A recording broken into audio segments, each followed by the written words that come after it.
को नमस्कार। मैं सुनीता कुमारी, सहायक आचार्य हिंदी, राजकीय महिला महाविद्यालय झुंझुनू। आज हम बालकृष्ण भट्ट के निबंध साहित्य जन समूह के हृदय का विकास है की विषय वस्तु के बारे में पढ़ेंगे। ये निबंध उनका बहुचर्चित निबंध है और यह साहित्यिक और सामाजिक श्रेणी का निबंध है और इसमें लेखक ने प्रतिपादित किया है कि साहित्य मानव समाज के हृदय का अभिव्यक्त रूप होता है। प्रत्येक देश का साहित्य उस देश के मनुष्यों के हृदय का आदर्श रूप होता है। इस उक्ति का विश्लेषण करने के लिए 3 तथ्य सामने आते हैं। पहला है कि साहित्य अपने समाज का ही व्यक्त रूप होता है। दूसरा है साहित्य में मानवीय समुदाय की हृदयगत अनुभूतियों की व्यंजना होती है। तीसरा है कि प्रत्येक देश का साहित्य अपने समय, अपने परिवेश और जीवन का व्यक्त रूप होता है। साहित्य अपने समय से कटकर नहीं जी सकता। इन्हीं 3 बिंदुओं को भट्ट जी ने समूचे निबंध में बड़ी स्पष्टता के साथ विवेचित किया है। आर्यों के साहित्य का विवेचन करने के पश्चात उपनिषद साहित्य का विवेचन भी इसी तथ्य को रेखांकित करता है। उन्होंने वेदों के समय के साहित्य को इस विवेचन में पहला स्थान दिया है। उन्होंने बताया है कि वैदिक कालीन साहित्य तत्कालीन भोले, सरल, निश्चल और सच्चे व्यक्तियों के हृदयगत भावों को प्रकट करता है। उपनिषद साहित्य भी इसी प्रकार का है।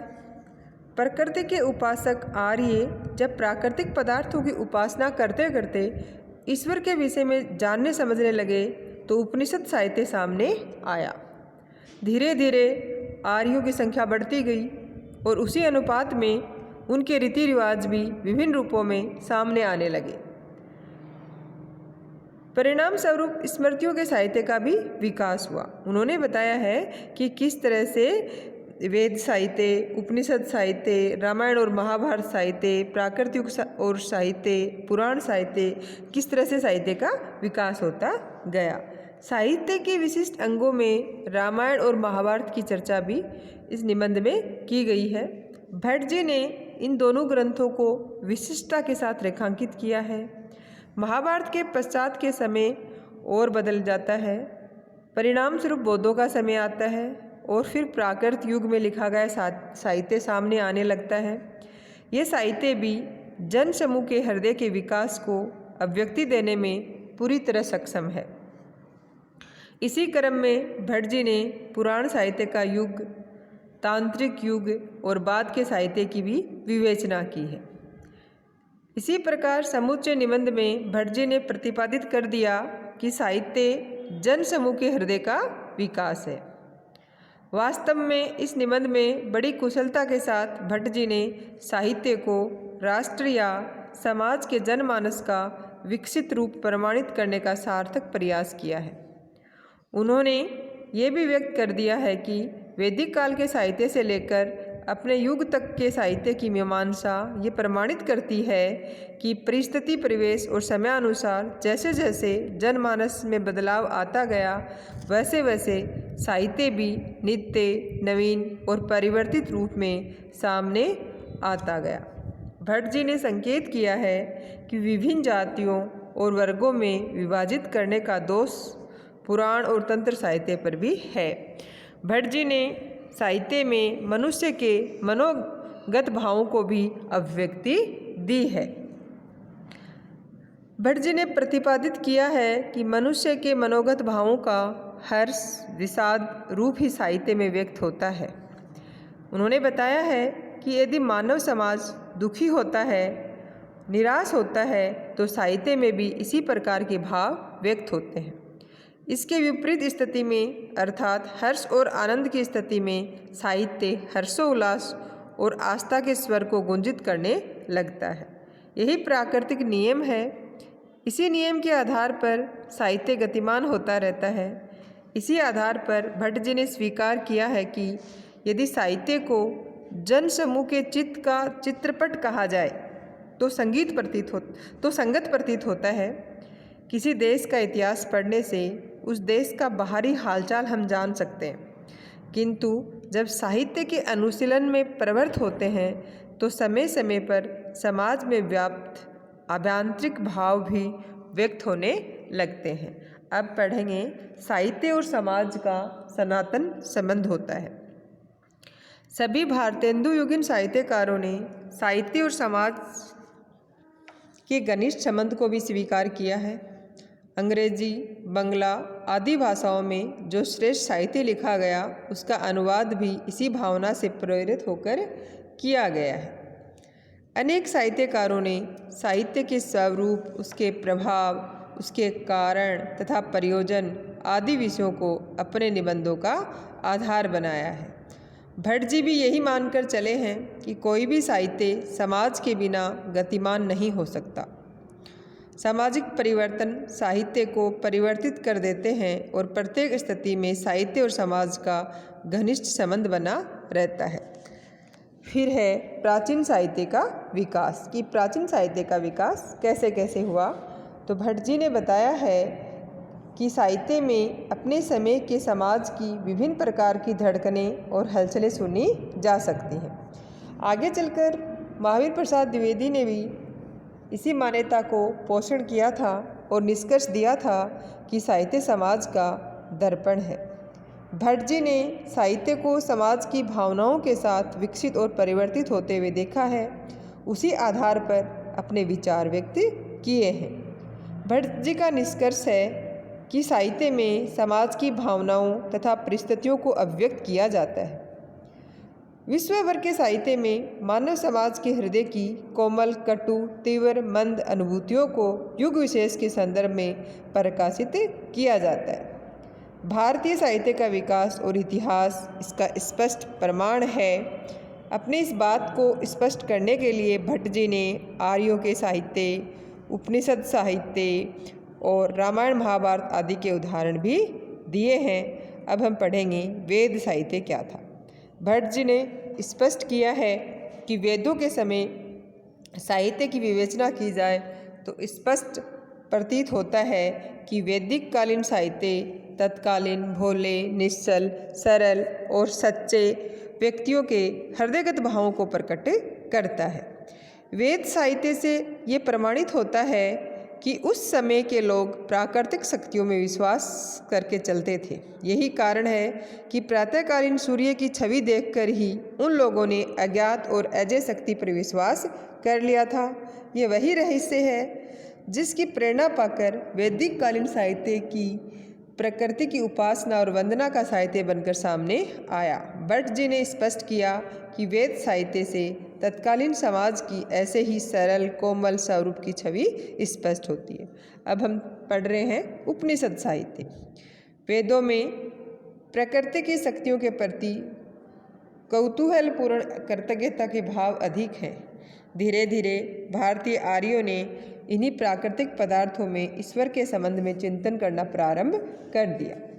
प्रकृति के उपासक आर्य जब प्राकृतिक पदार्थों की उपासना करते करते ईश्वर के विषय में जानने समझने लगे तो उपनिषद साहित्य सामने आया।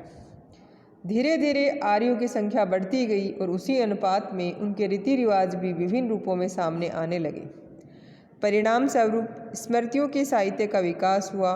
मनु, अत्रि, हारित और याज्ञवल्क्य आदि ने अपने नाम की संहिताएं बनाई और कई प्रकार के राजनीतिक, सामाजिक और धर्म संबंधी विषयों का सूत्रपात किया गया। इसी समय गौतम, कणाद, कपिल, जैमिनी और पतंजलि ने अपने अपने दर्शन का सूत्रपात किया। अब हम पढ़ेंगे रामायण और महाभारत साहित्य। भट्ट जी ने स्पष्ट बतलाया है कि वेदों और उपनिषदों के पश्चात साहित्य में विशिष्ट अंगों के रूप में रामायण और महाभारत की गणना भी की जाती है। रामायण काल में भारतीय साहित्य अपने यौवन पर था, किंतु महाभारत के समय में सभ्यता में विकृतियां आ गई थी और वह ह्रास की ओर अग्रसर हो रही थी। रामायणकालीन समाज और संस्कृति में भ्रातृत्व, सहयोग और परोपकार व प्रेम के भाव चरम सीमा पर थे। यही कारण है कि राम और भरत दोनों ही राज्य के लोभ से परे एक सच्चे, स्नेही भाई और त्यागशील व्यक्ति के रूप में सामने आते हैं। इसके विपरीत महाभारत काल में दो भाई धन और राज्य के लिए संघर्ष करते हैं। रामायण के राम की दृष्टि में स्वर्ण सिंहासन, तपोवन अथवा पर्णकुटी में कोई अंतर नहीं था, जबकि दुर्योधन और युधिष्ठिर दोनों ही अधिकार वैभव के निमित्त कुरुक्षेत्र में जाकर युद्ध करते हैं। ये अंतर युगीन परिस्थितियों का है और साथ ही साथ समय के परिवर्तन का सूचक भी है। रामायण और महाभारत की यही स्थिति साहित्य को जन समाज का चित्रपट प्रमाणित करती है और ये समय का ही प्रभाव है कि जो बातें राम के समय में वाल्मीकि को अवगुण लगी, वे ही महाभारत काल में व्यास को गुणों के रूप में प्रतीत हुई। स्पष्ट है कि रामायणकालीन सरल, सहृदय, निष्कपट और आदर्श समाज धीरे धीरे कुटिल नीतियों को अपनाकर जैसे जैसे अपना प्रभुत्व बनाए रखना चाहता था, महाभारत काल जटिलता और कुटिलता का काल था। हम संक्षेप में कह सकते हैं कि रामायण और महाभारत काल में जो मानव वृत्तियाँ विकसित हुई, उन्हीं के अनुसार साहित्य का सर्जन भी हुआ। भट्ट जी की ये मान्यता प्रमाणित हो जाती है कि साहित्य जन समूह की चित्तवृत्ति का स्पष्ट और विकसित रूप होता है। उसके बाद में प्राकृत युग और साहित्य। महाभारत के बाद का समय और भी बदल गया जब बौद्धों का समय आया और प्राकृत भाषा में साहित्य लिखा गया और तब उसमें भी तत्कालीन युग और समाज की छवि निखर कर सामने आई। उसके बाद में पुराण साहित्य लिखा गया। बौद्धों के युग के बीतते ही पुराणों का युग आया और इस समय बहुत से पुराण, उपपुराण, संहिताएँ 200-400 वर्षों के अंतर में लिखी गई। आज हम लोगों में जो धर्म, शिक्षा, समाज शिक्षा और रीति नीति प्रचलित हैं, वह सब शुद्ध वैदिक एक भी नहीं है। भट्ट जी की मान्यता है कि हमारी जो मौजूदा हालत है उसकी दुर्गति के लिए पुराण ही जिम्मेदार है। पुराणों के प्रभाव के कारण ही हम अपनी जातीयता की भावना को विस्मृत कर बैठे हैं। वास्तव में जब तक शुद्ध वैदिक साहित्य हम लोगों में प्रचलित था, तब तक जातीयता के दृढ़ नियमों में जरा भी अंतर नहीं आ पाया था। अब हम पढ़ेंगे तांत्रिक युग। तांत्रिक युग में क्या हुआ? पुराणों के पश्चात तंत्रों का आगमन हुआ। इन्होंने भी बड़ा संहार किया। इन्होंने अपने शुद्ध देवताओं जैसे भैरव, काली, डाकिनी, साकिनी, भूत प्रेत तक की पूजा को व्यापकता के साथ फैला दिया। तांत्रिकों की कृपा से मध्य मास का प्रचार पुनः बढ़ता गया। इस विषय में भट्ट जी का स्पष्ट कहना है कि तंत्रों की यदि कृपा न होती तो हिंदुस्तान इतनी जल्दी न डूबता।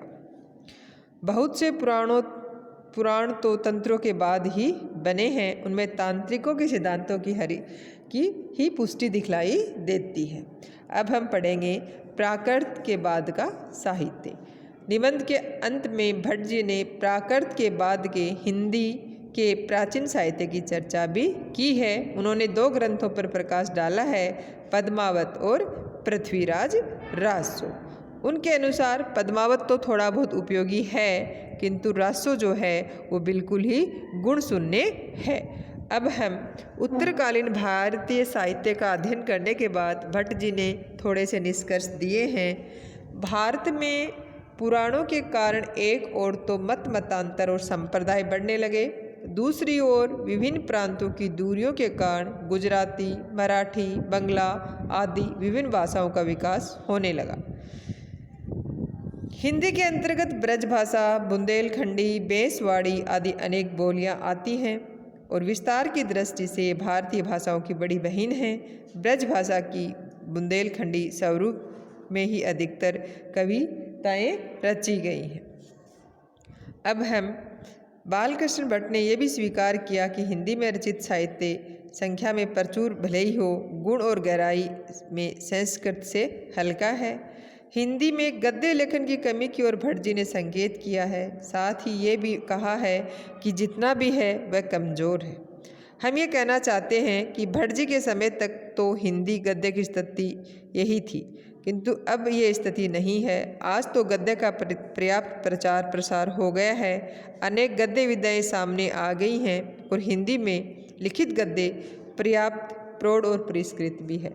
निष्कर्ष रूप में हम कह सकते हैं कि बालकृष्ण भट्ट ने प्राचीन काल से लेकर प्राकृत के बाद के साहित्य तक की चर्चा करते हुए ये प्रमाणित किया है कि साहित्य जन समूह के हृदय का विकास होता है और इससे एक ओर तो समाज और साहित्य का संबंध व्यक्त हो गया, दूसरी ओर ये भी भली भांति प्रमाणित हो गया कि साहित्य मानव समाज के हृदय का व्यक्त रूप होता है।